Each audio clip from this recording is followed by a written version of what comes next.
Kapitolyo ng Cebu dahil yan sa bangayan ng nanalong gobernador na si Pam Baricuatro at ng outgoing governor na si Gwen Garcia. Live mula sa Cebu, nangunguna sa balita si News 5 Visayas correspondent John Aroa.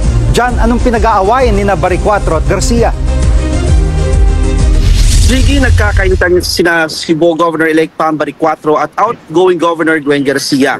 Ang issue ngayon ay pinapalayas daw ni Garcia ang ilang ahensya ng gobyerno na nag-o-opisina sa legislative building ng Kapitolyo dahil gusto niya itong gawing opisina.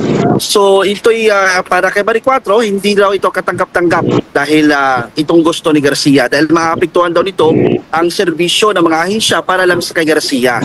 Kabilang sa mga ahensyang nasa loob ng legislative building ay ang Department of Agrarian Reform at COMELEC.